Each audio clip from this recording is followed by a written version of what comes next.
And now, from beyond our dimension, this is the JeffMara podcast. Here's Jeff. My guest is Jesse Herman, author and channel of Vagrian. She returned today to talk about her personal experience with ETs and how that ties in with what's coming for the future of humanity. Jesse, welcome back. It's good to have you again. Thank you so much for having me. It's wonderful to see you again, and it's my pleasure to be back here. Wonderful, wonderful. Well, it's been a year since you've been here, and there are probably some new people that are meeting you for the first time. So can you share a little bit about what your life was like before your spiritual awakening and how you connected with Vagrian? Sure. So I started my spiritual journey in probably about 2011 when my daughter was born, and I just didn't have time to go to therapy. And so I started meditating. And through that, I came to asking the questions, the big questions. Who am I? What am I? What is this silence that I can access inside of me? And went through a journey very typically like everybody else's, where you're finding different concepts and you're starting to consume all this content and understand that it's all interconnected. And that was really wonderful. But during that journey, I also started having sensations that something more was wanting to come through. I had a lot of resistance to that. I didn't want to be weird or strange. I'd had a lot of experience, which we'll probably talk about in a little bit, as a kid with unusual things happening and people not believing me that these unusual things were happening. And so I didn't want to, stir the pot and be the weirdo in the group again. But after a while of having major resistance, I got fed up and said, you know what, I'm going to figure out what this thing is and see if there are messages that are coming through. And at which point I became a full trance channel. So it was a very quick transition from resistance to finding out that I had this gift. What were the sensations that you were feeling, especially if there are other people out there that may be feeling the same thing? Sure. So in meditation, when I would go into deep sort of meditation moments, I'd feel almost a pressure around my head, or there would be involuntary movements of my body or sounds that would come through. Sounds is often an indication. And it was uncomfortable because there was an awareness of those things not necessarily being my own energy that were motoring it. I wasn't intentionally moving my head or twitching or stuff like that, which can be scary in and of itself because the body can do some weird stuff as well. But I did notice how it was related to meditation. And it's almost like there was a knowing in me that I was being invited, I'll use that word, invited to go deeper into that. So to allow the movements to do whatever they were going to do, or the sounds to do whatever they were going to do. And it took quite a while for me to go, okay, I'm going to surrender to this and see what happens. Was there a particular pivotal moment during your channeling which made you go ahead and embrace it? Well, yeah, it was actually right before I channeled for the first time. It was my 40th birthday, and I was like, oh, you know what? This is just ridiculous. It's ridiculous that every time I go into a state of self-knowing or whatever, there's almost this request. So me being me, I said, I'm going to prove to you, universe, that you've got the wrong girl. I can't do this thing that you think that I can do. So that pivotal moment was the complete surrender to, and a complete I did not believe that I was a channel at this point, but a complete surrender to whatever's going to happen. It's not for me to control or manage or change. And much to my surprise, it was exactly the opposite of what I thought was going to occur in that moment. So, it was very interesting. But I remember it was definitely my birthday because I said, it's like today's the day to get rid of this ridiculous thing and stop, imagining that there's something coming through, etc. Because you don't know if it's your imagination. Before your daughter was born, were you already into spirituality and meditating? And did you even know what channeling was? No. Before she was born, I had no idea. I'd say I was always someone who, even in any sort of religious institution, had a sense of something greater. So I can't say that I wasn't spiritual completely, or a cynic, or, someone who was completely science-based. I had some idea that the universe is beautiful, and I'm, just someone who can't understand what that is necessarily. But I wasn't into spirituality or any of these concepts. I'd say at most, maybe as a teenager, playing around with more of esoteric type of things. And And I had a lot of experiences as a kid with different strange things happening. So sort of from young adulthood up until when she was born, I was not interested in any of the topics or concepts. I was living a pretty standard, normal life, being, working and doing the day to day like everybody else, and starting a new family. So, yeah.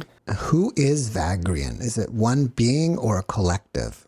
So Vagrian describes themselves as a non-physical entity group, but I'm imagining that the actual reality of that is far broader, in that a group would imply that there were like individuals that were then grouped together, whereas they're more of an energy of isness or existence. So it's not an individual. They don't have their own individuation.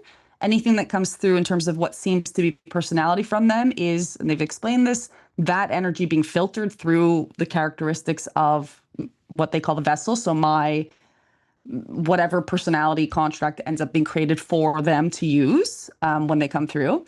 But in and of themselves, they're basically energy consciousness. And the only reason why we use the plural, or that they use the plural for them, is because the singular would be too solid. It would be too much of a personification. So the plural is the only tense that we as humans have that would make more sense. Where would they be located? So they are non-physical and non-temporal. So they don't actually have location. They only exist, they've explained this, when they're actually being channeled. Otherwise, they're not any sort of form that would have language. It's not like, they joke, they say, it's not like we're going and having a poker game in between channeling sessions and like going and doing groceries and stuff like that. They simply don't exist unless we call them through with our intention.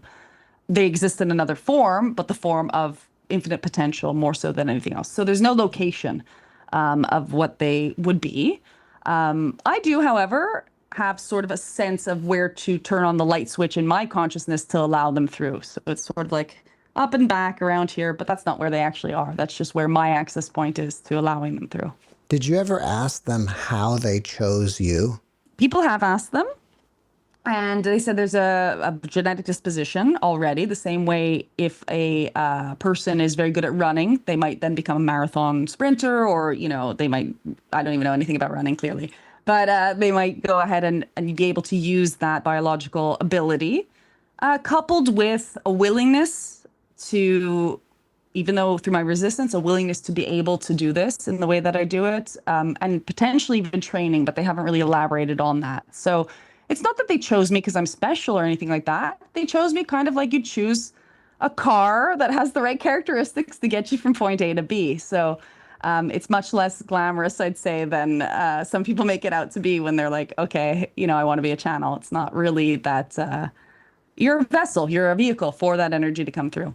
So I guess you could say that you didn't even train to do this or anything. It just kind of happened organically. Yeah, so I didn't train as far as I knowing that I trained. So I didn't do anything when this was coming through to find out how channeling works or really know much about it. There was quite a lot of resistance, but there is some level of knowing in me of how to do it that I don't know where that came from. So it's almost like there's a missing link or something. I don't know if it's something you're born with or something your soul just knows.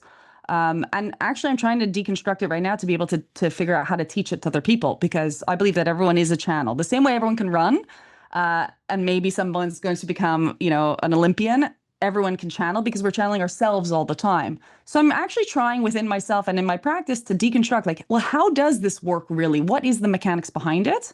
And if I can observe it and then find language for it, I can try to tell people, hey, look, this is what you're looking for. These are the pointers. These are the little nuances of, if you can find that in yourself, then you can turn it on and find, access to universal consciousness as well. So it's a really interesting thing, but I didn't have any training in terms of working with another channel or anything like that. It was quite instant. I think some people may find it difficult to understand how Vagrian doesn't exist until it's channeled. Can you dig a little deeper on that? Sure. I think that, it's funny. It brings up the same question of us as humans, right? As far as we know, because we have memory and linearity, we also, as the individuation that we are, didn't exist up until such point as we came into our human life, right? So maybe you can recall up until childhood. Some people, you lose your memories of childhood quite easily when you get into adolescence and everything. But we also have the direct experience of not existing, or at least our perception not existing when we sleep. So if you go to sleep and then you don't have a dream that you recall when you wake up, as far as you know, 8 hours have passed and you didn't exist. Now, logically, you know that your body existed lying on the bed, and maybe, the cat came on you for a little bit, woke you up at some point. But existence in and of itself wasn't occurring of you as your individuation while that was happening. So the way I also am able to digest it, and especially because I go into full trance when I'm channeling, is when I'm in trance, as far as I know, I don't exist either. So the way I reason with Vagrian is that they're in that holding spot while I'm being Jesse, and then I'm in the holding spot when they're being the energy that's coming through this body and vehicle. So it is hard to understand because we like the concept of continuity and linearity. When we put something in the fridge, we know if we open the fridge again, it's still going to be there. But do we actually know it's in the fridge when we close the door is one of these philosophical questions that, we can't have an actual scientific answer to. We can only assume that there's logic in it. So that's kind of how I get around the whole they don't exist when they're not being called through type of thing. Could other people channel Vagrian? Other people can definitely channel the same energy frequency, from what I understand.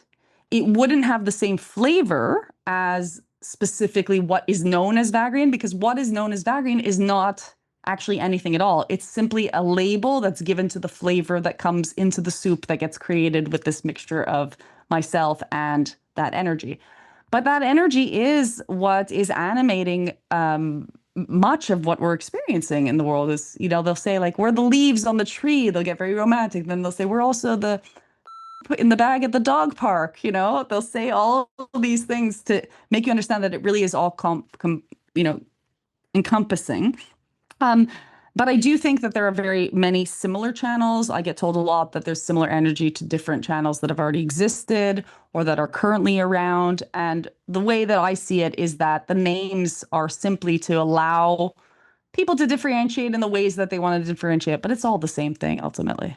So when did the ET contact begin? Before or after you started channeling? So it's interesting because I've had ET contact my whole life, as far as I know, or I've had memory of it being as far as I can remember back. So when I was a little kid, I would go, and this is the memory that I had originally. I would go often into my parents' bedroom at night and tell them that, I'd been taken away or the monsters were there again or something like that. There was always a lot of fear. And always they would say, okay, come into the bed. And I would spend the rest of the night in their bed and, feel safe. But there was always this element of, well, this is becoming a problem. Our child's not independent and we got to make sure they sleep in their own room and they have their own bed. But from my experience, things were very real. The adults, however, in my life, they got together and they were like, well, we have to help her, get out of this fantasy world and get into reality. So that's when the people around me started saying like, listen, it's not real. It's not real at all. And you're imagining things and this and that and the other thing. So it was a very confusing period because I was having these experiences that I then got myself into or was put in a position where I wasn't able to talk about them with anyone. And so there was no validation, there was no point of reference, there was nowhere to place that fear, etc. So I feel like I, sort of young childhood managed to convince myself that none of that was real. Fast forward many, many years, and in this, I also had a lot of paranormal experiences around the same age because I guess I was just open and sensitive to anything that was non-physical. Fast forward many years, around to the time where I started my awakening, and I would have very vivid dreams of meetings with different beings from different races that I would go and say, well, what is this? What are these star seeds and things that are now I'm hearing about that I didn't know about before? And it brought back a lot of memories from my childhood of being in direct contact with beings. But in terms of things I can remember that are more concrete for me, I had a couple of experiences where, time goes missing or just the weirdest things ever. And I find that people really are excited about that kind of thing more so than like me having meetings with, from what I can tell, seems to be some sort of corporation or company to which I have some sort of role that I'm involved with them. But yeah, so I've had the ET contact pretty much my whole life. I still don't understand much of it. And I think that there's a skill that is involved with those beings of technology to make sure you only remember what you're meant to remember. Have you ever had face-to-face contact, or is it mostly? Oh, really? Yeah, so like these memories that I have, which I can, because of my experience of people telling me they weren't real, I can't actively tell you if these are just extremely vivid dreams or if I'm actually on a spaceship, because that is sort of where my, the law of confusion lies, right? So we can either go one way and say, no, you just have very vivid imagination and you just have this sort of experience of being directly involved with all of these programs and all these they call them incentives and things that have to occur on Earth and like being a bridge being, or it's actually the case that you have had direct contact and your memory of that is created to be a bit fuzzy so that there can be that ability for someone to go, she's just crazy. Because that's needed as well for free will to then accept what is correct for each being. What about UFOs? Do you ever go outside and see them in the sky? I actually I just came back from Florida. I had an event in Florida just a couple months ago, or not even it's like a month ago. And I have a pretty funny story. My friend and I were driving back from this event and we see this like triangle of fire in the sky. Now we're close enough to like the space, what's it called? The Kennedy Space Center and all that for it to be like, maybe it is something like a rocket that's been shot up in the sky. So we're joking around and we slowed down the car, but it wasn't on any sort of trajectory that wasn't being moved, piloted. So it kind of comes up and then it stopped. Originally, we just thought, oh, they've launched something. Comes up, it stopped for a little while, hovered around, and then it went off in another direction. So that's the most recent. And then the next day, we were driving again. It was daytime this time, and there was a cloud, the only cloud in the sky, perfectly saucer-shaped, right in the horizon. And we're driving directly towards this cloud, and there's one skyscraper coming up on the right-hand side of the car. And I say to her, I bet you anything, the cloud goes behind the skyscraper and it vanishes. And indeed, that's exactly what happened. So I think that was another like wink from the universe, like, hey, yeah, it's true. That's what's going on. Because I think they're everywhere. I think at this point, they're everywhere. And you just got to get your eyes open for them. That's interesting because I just had a guest that showed pictures of clouds or ships cloaked in clouds from Mount Shasta. I don't know if you saw that video. Oh, you saw it. No, I didn't see that video, but I've been aware of that on several occasions in my own experience. Like if I see a cloud like that, it's very likely that either that night I'll have some sort of initiation energetically or spontaneous, I wouldn't say spontaneous channeling. I don't want to freak anybody out, but there are some times when something will occur that will show me that there's an up level occurring or some sort of integration occurring. And often I'll get like the hello from a cloud or something a bit weird or something like that around that type of period, just to give me the heads up the night before or the day before. I've had another guest that he films UFOs quite often. Right. Very often he'll see clouds in the sky shaped like a heart. Oh, like they're giving him a sign or hug. something. Yeah. That's brilliant. And I think I've had another one that he would get dragon-shaped clouds. Okay. So That's you very never cool. know what's going on up there. No, you don't know. You don't know. The triangle one surprised me because it was the first time I'd seen something like that made out of what could be described as fire. It changed, it modified, but at first it looked like there was a triangular fireball, which is also an unusual shape for fire. So that was a little unusual in the first time I'd seen something like that, which is why I kind of assumed that's got to be human. That's got to be man-made because I haven't seen something similar in that kind of way. But I've had some interesting experiences. One was in Malta where I lost time. So it's not necessarily that you're gonna see a spaceship or a craft. It might just be that a couple, minutes, what's supposed to be a couple minutes turns out to be like 40 minutes and you vanished from a group of people for a longer period than you were expected to, or that sort of thing. So there's a lot of strangeness around that. And I guess my biggest takeaway I'd say for people listening would be like, just don't be afraid of it. I think the reason why it's easy for me to have a lot of experiences is because I'll interact with the experiences the same way I'll interact with anything. So if, for example, I don't want aliens to freak me out by like sitting on my couch in my living room, I'm very verbal about that. I'm like, listen, guys, don't freak me out. I don't want to have adrenaline in my system. If we're gonna have an encounter, let's make it like chill, that I have the ability to consent to it and I'm not just being surprised by it. If it's something that needs to happen where there's some level of that, thank you for making sure I don't remember that that's the case. Like, I'm perfectly chill with the not remembering if there's like major involvements with things going on. But, I've come to, over the past couple of years, suspect that the channeling or the ability to channel might be directly related to my interactions with these beings, because I don't have an explanation for why I can do the pranic healing and why I can do the channeling. So any of my extrasensory gifts, I don't think they're unique. I think all humans have access to them. What I think is unusual about me is that I know I have access to them. So that, I think, might have been what I was doing when I was a child with them. Do you think you made a pre-birth contract about Yes. doing all this stuff? Yeah, I think I do. Because I love being a human. I love all the drama. I love creating chaos. I love experimenting. I'm the type of person, I'll fall in a hole 5 times just to be able to figure out the best way to get out of the hole. Like, it's something I really enjoy, the sort of the physicality of being human and messing around here on this planet as an incarnated being. But what I can't really understand, considering that's my personality so strongly, is that there is all this other stuff going on that I don't really necessarily seek out or have much interest in. Of course, I have interest in my own spiritual journey, but I'm not really interested in the topics that then come through me. Definitely Vagrians changed my life. Taking on their perspective on the world is unbelievable, makes life wonderful. But did I seek it out? Not really. So it's an interesting sort of thing that I think is definitely a pre-birth type of agreement that we had. What are some of the topics that come through you that you don't have an interest in? That's interesting for me. Right. So I always joke with people that I don't actually ask Vagrian for advice, because once they give you the advice, you are then responsible if you decide not to take it, right?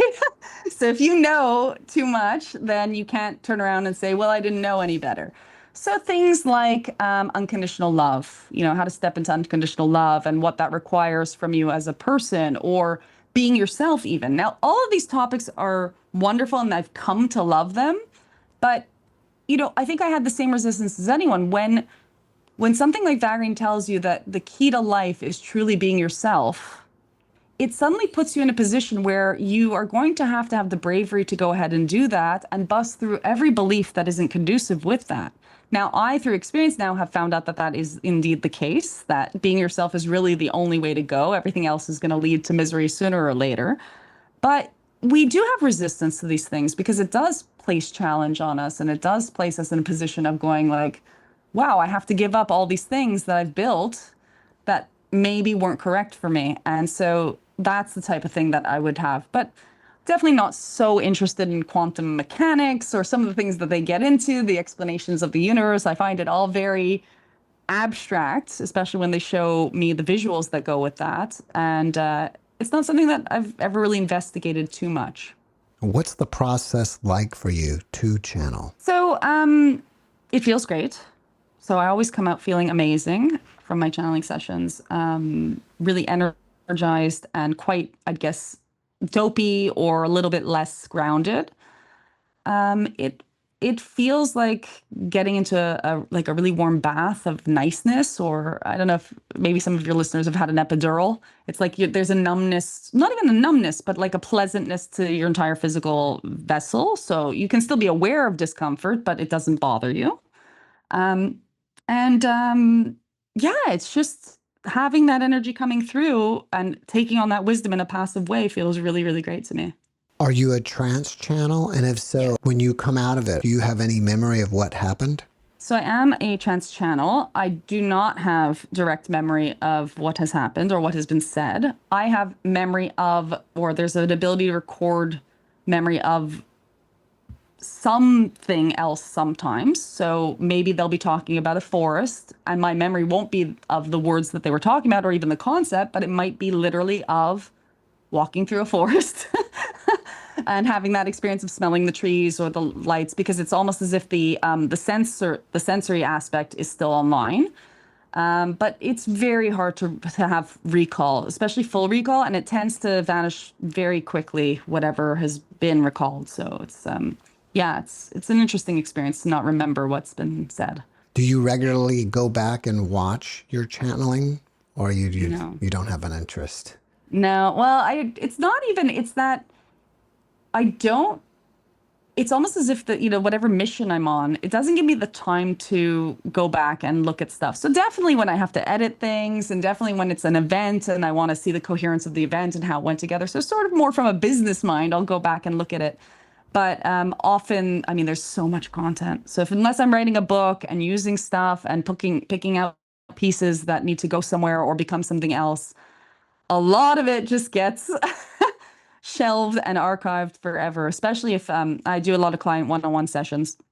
And I ask the clients all the time, like, would you be willing to, have this be shared in a certain way in the future? And anyone who says like, no, I actually want to keep it private, like, of course I'm going to respect that, but I mark the file immediately, like, do not use.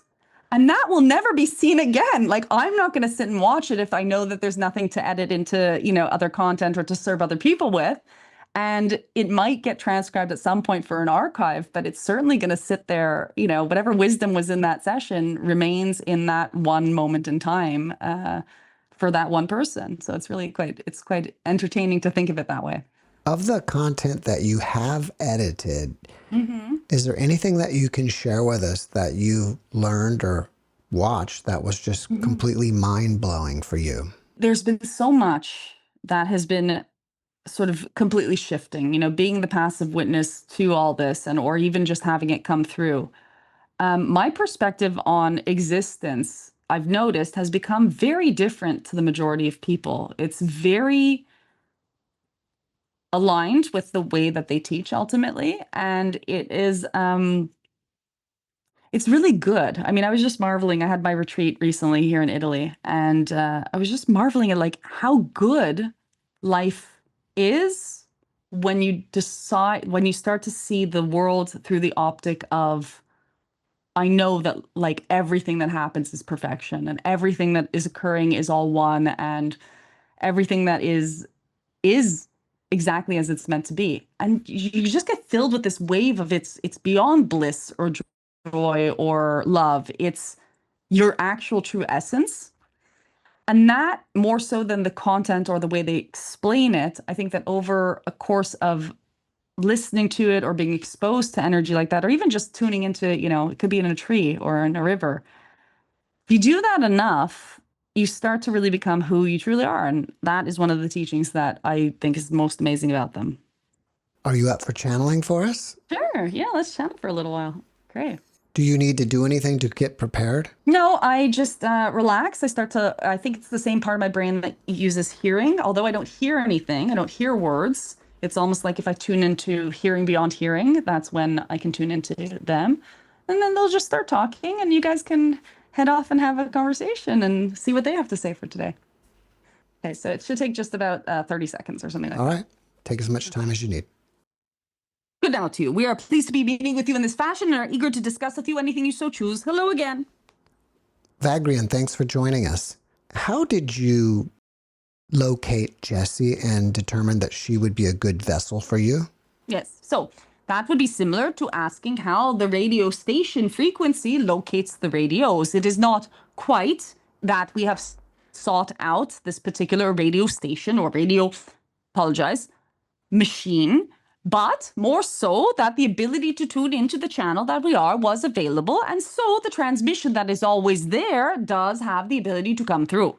So are you saying that you're always broadcasting this transmission and whoever's there can receive it? Yes, and it will come through in the different ways that it is in that benefit of whatever group is listening to that, to hear in its nature. And it has always been broadcast in different vessels, different flavors for those who would hear those particular voices speak in that way. Why do we as spiritual beings come to Earth and incarnate? You come because it is fun, first of all, although many of you would say it is more suffering than it is fun. You come also for the challenge of the game, to be able to see if it is possible to place yourself in a situation that seems to be separate or seems to be as if there is something that need be done, from the space of believing that, therefore forgetting what you truly are, and having the space to try to become that incarnate version of divinity within this particular model. Once we transition back to whatever the other realm is, some people say we should go to the light, and some people say we should go away from the light.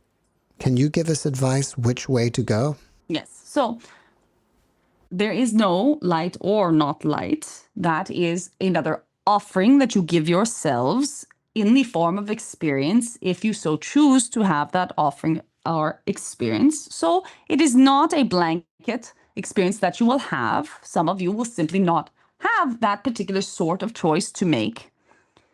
We would say, again, it does not matter so much which direction you go in, but the intention with which you go in either of them.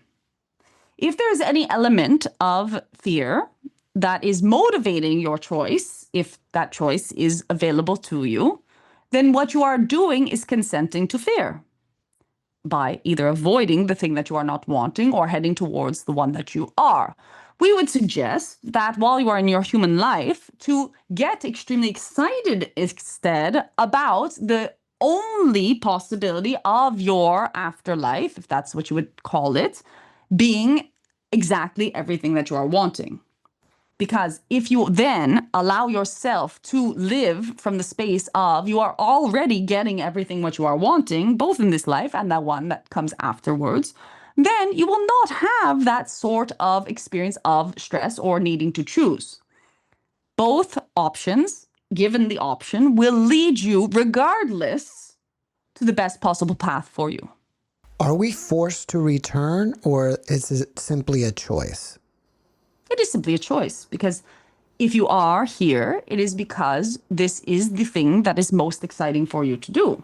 We assure you that being non-physical is not nearly as exciting as being physical, or being free and completely aware of all that is not nearly as fun a game to play as being restricted and having some rules, regulations, and a playing board to play on.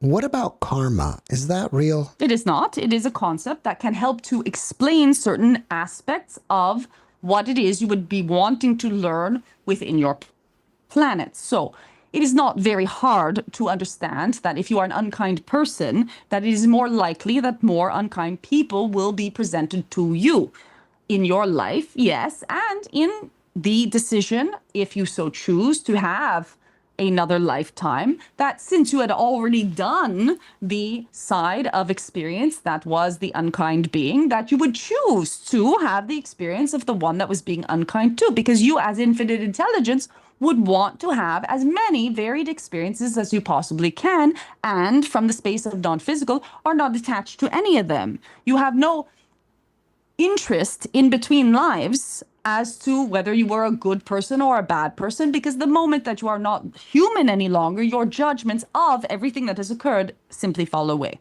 If we choose not to come back here, what else is there for us to do in the in-between lives? Yes, well, it would not be an in-between life at that point. There is not very much for you to do because you would not be individuation.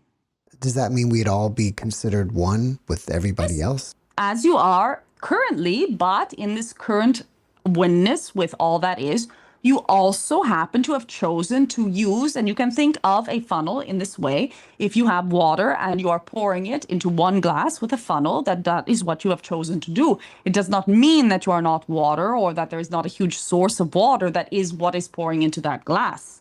If you decide to empty out that glass back into the basin, it does return to everything that is in that basin. So therefore, would we all collectively be God? Yes. All right. Would it be fair to say that humanity doesn't really change? Only thing that changes here is technology? It could be fair to say this, yes. But it would also need to say that technology is human. Would it be fair to say that don't expect big changes while you're here because it's all part of the game? You're just here to experience the game. It would also be fair to expect nothing but big changes. In other words, you have no clue what is going on. This is the first time that you have been you, and the you-ness of you is in its unique unfolding in each now moment. If you are expecting stasis, your life will be quite boring. If you are expecting to have big changes all the time and leaps and bounds towards whatever it is you are wanting, and also, yes, at times things you are not wanting, then at the very least, you will have an adventure while you are here. Do you have the ability to see the future? We have the ability to see probabilities. We have the ability to see infinite potential, but to see concrete future, no, we do not have that ability because that is being unfolded in each now moment by each and every one of you. Is it probable that we're going to have another war anytime soon? You are currently having many wars. A world war. You are currently having a world war. Will it get worse? Well, it would depend on the languaging here as well. The war you are having now is not being fought with as much bloodshed on a one-to-one combat manner as what you have been accustomed to when your technology was less what you call sophisticated, but at least was in terms of blades or bullets. Now you are having wars of the mind, wars of information, wars that ultimately could potentially be far worse than people dying because people are always dying, and those are soul contracts being fulfilled. These idea wars that you are having are causing your world to shift into different versions of itself, which will not be resolved with bombs and guns, but will need to be resolved with new abilities to communicate and will need to be resolved by people who still have the ability to communicate. If the ideas wars are fought from a space of clarity, then it does not matter how many times someone is attempting to kill you, you still keep the essence of what you are. We would say that no, it is not going to get worse or better. It is going to get you to think of how and who you would like to be in that situation. Therefore, positive is coming from every suffering that you are currently experiencing. Is our reality something that is simulated and not truly real, like a computer program? Yes. But it is on such a significant level that, for all intents and purposes, it is also real. It is not a computer program. In other words, there is not another reality that is real that is then simulating this one. I've talked to many people who've had a near-death experience and been on the other side briefly and come back. And many of them say that the other side is more real than here. Can you comment on that? In what terms more real than here? I don't know. That's a good question. And then on the other side of that, is that reality more real than that one, than that one, than that one? It is fractal, which is why we said that the reality, for all intents and purposes, is indeed real, but it is not actually real, or that there is not an actual ultimate reality that is real. It is that you are continuously going through different portals to the waking up of the dream. So the dreamer is dreaming the dream of the dreamer dreaming the dream. And that is kind of where you find yourself in this now. But does it mean to that ultimate dream that that dream in and of itself is not real? No, of course not. That dream in and of itself is 100% real to itself. So, yes, paradox, but also, can you wake up in a dream and know you are dreaming? Yes. So humanity is now going through this sort of experience of going, oh, wait a minute. This might simply be a lucid dream. And if you have ever had a lucid dream, you will know that the moment you realize it is a lucid dream, you end up with quite a lot of freedom. It does not mean you still exist when you come out of the dream state. If we get back to war for a moment, will there always be war in this reality because that's something to come here and experience? No, not because it is something to come here and experience. It is existing in this now because there's a deep desire for an awakening to peace. Peace has been something that you have had on your lips for much time. And every time you say the word peace, if you are not willing to step into that intention, each and every one of you, from that intention, not from some sneaky someone else should do it, but from that intention in your own life, in your own experience, with your neighbor, with your friend, with that person who cut down the tree next to you, or whatever it might be, whatever aspect of war you're holding in yourself is going to be amplified and mirrored outside of yourself so that you can see it and so that you have the opportunity to let it go. And then when you find that you have actually come into this particular experience and you are actually a beacon of peace, you will have this reflected in your collective. Do people have guardian angels or spirit guides with them? Yes, you have much non-physical energy that can, yes, even be individuated, that can, yes, even be part of your soul family or your team or an aspect that is in collaboration with you throughout your day that you would not necessarily associate with your own higher self or your own individuation. Much times, this can be people that you haven't experienced in your life. Their energy frequency can continue with you, such as relatives or ancestors. And yes, there are what is called or can be known as angels. There are also soul family members, starseed beings. There is a whole myriad of characters behind each and every one of you. How do we contact them if we so desire? Well, your imagination is the best telephone that you have.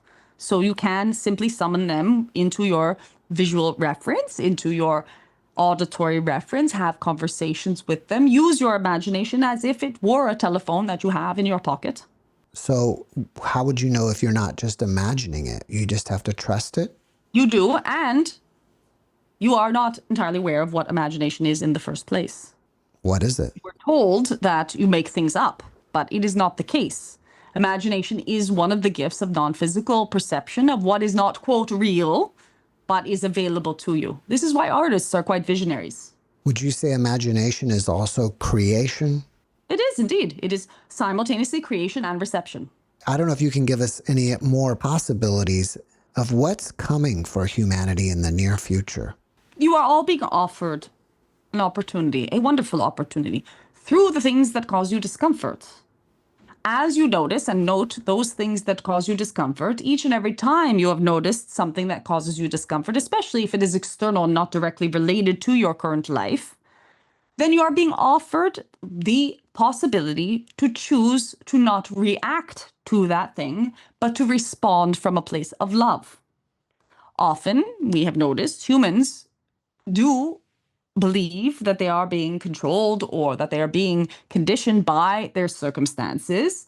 And you are now at a turning point in which every single thing that is appearing to you is simply asking the question, do you want to be loved or not?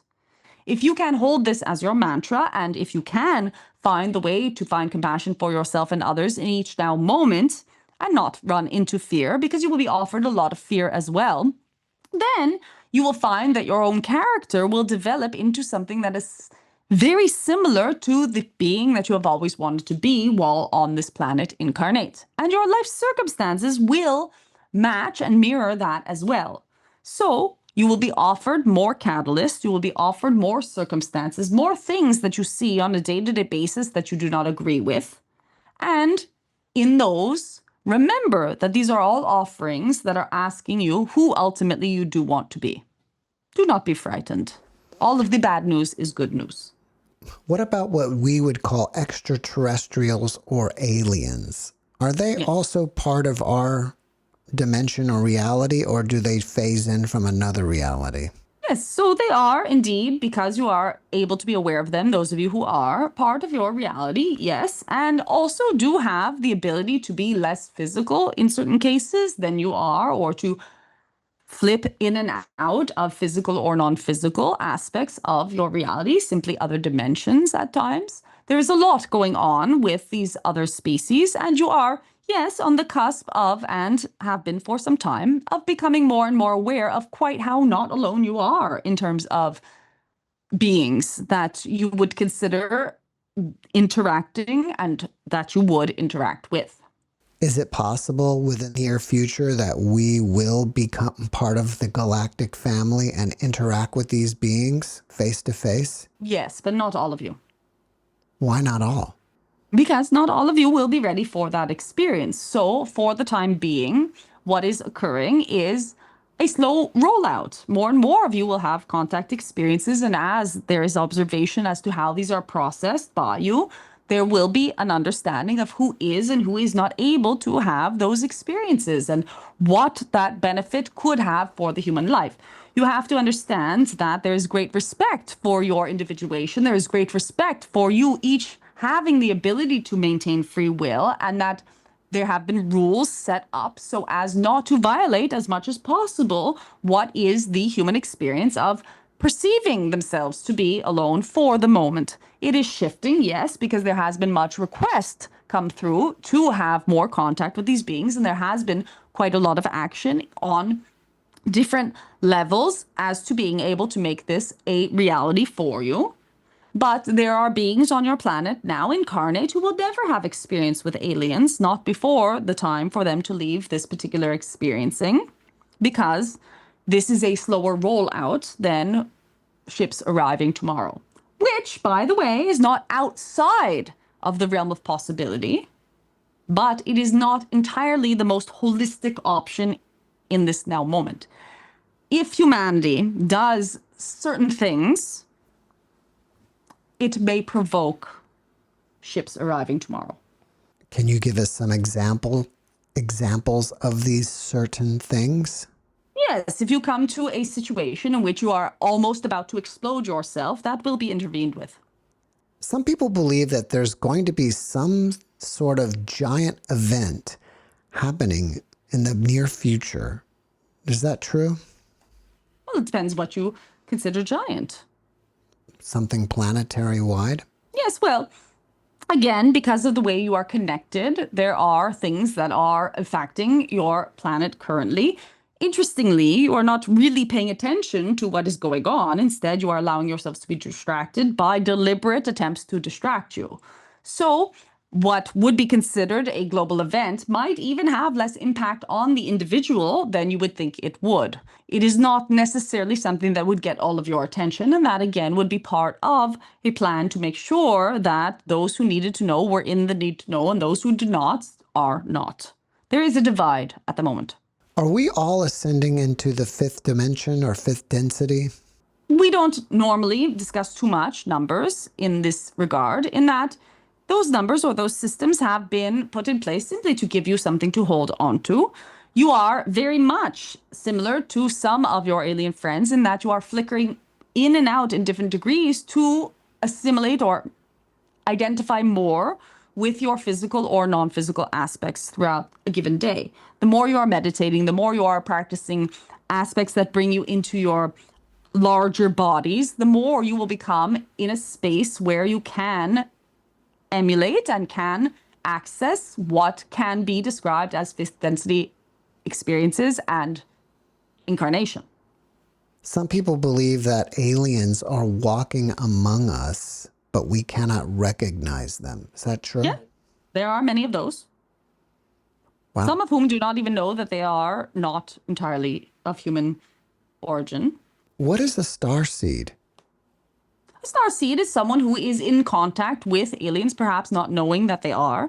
Often you would say, oh, well, it is a soul that has incarnated as human that in the past has incarnated as another species. This can be the case. It is not always the case. Ultimately, the moment you do incarnate into a human body, you are here for the human experience, even if you do have connections to other races or other beings from other planets. Vagrian, can you share with us a message that you feel that humanity needs to hear right now? So we do not have a message that we feel humanity needs to hear right now, but we do have a message that we think each and every individual needs to hear right now. And that is, you have come to this experience to be you. This was not a mistake. It was not an error. And everything that makes up the complete being that you currently are, whether or not you think it is good or bad, whether or not you think that it has faults or merits, is 100% the reason why you came here to be.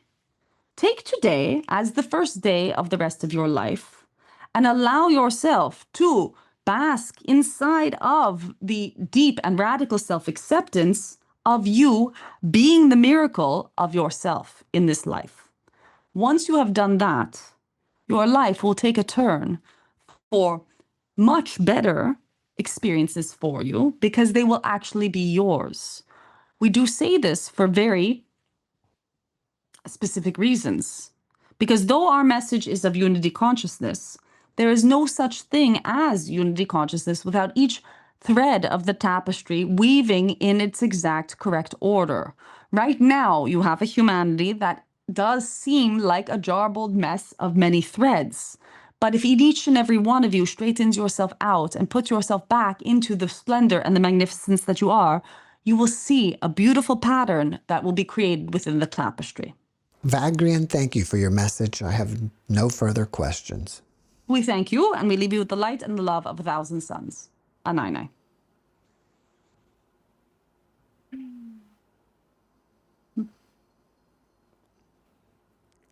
Welcome back.